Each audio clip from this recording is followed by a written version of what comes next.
What's up, everybody? Damon here at San Diego Comic-Con with my good friend Greg Miller, who just got to play Wonderful 101, a big upcoming Wii U exclusive. That's right, Greg, I love the vibe of this game. I love the premise.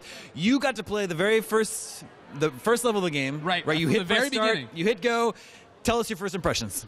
I thought it was a great game to start Comic-Con with. A lot of humor, very superhero. You start as this Clark Kent fella, take off your glasses, and then you're into saving the world. Looks a lot like you. It does look well with blonde hair and a better body.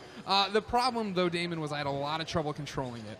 And I was surprised how much trouble you were having because this is the very beginning of the game. You notice when you first hit start, you get to choose your difficulty. The choices were only normal, easy, and very easy. Yeah.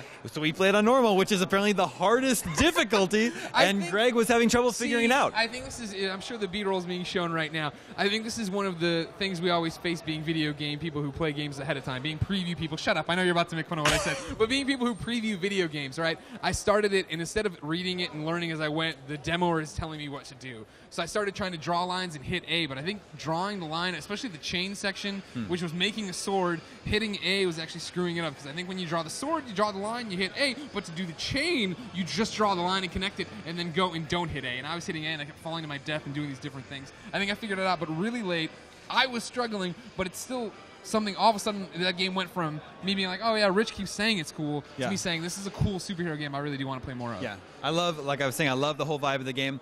I like the voice acting. I would love to hear the Japanese language voice track. You know, it's being developed by Platinum Games. They're a Japanese studio. I don't know. I would be surprised if they're including the Japanese language track since it's an official Nintendo release. I think that's just uncommon. But I would love to get our hands on the Japanese copy of the game to hear the Japanese language track. Right. I was impressed though. Like the voice actors for them did have characterization. I did feel for them. You know, we saw Wonder Red and Wonder Blue, and like Wonder Blue's from LA, and he was goofing around with this. And there was so much humor in the game. That's what was really funny. Like they're freeze framing for like long tutorial explanations, and people are like falling down and getting tired. When Wonder Blue missed the rose, did he say F***? It sounded like he couldn't have said F***. It sounded like he said it. It sounded like he did. Oh, he doesn't say F***. Anyway, the game looks fun.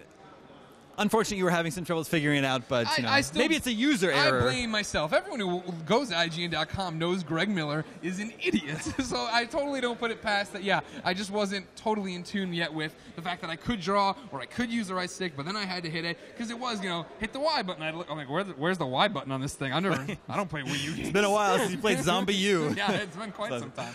Thanks, Greg. That's just the first game that we played here at San Diego Comic-Con 2013. Lots more to come, so stay tuned to IGN. Beyond.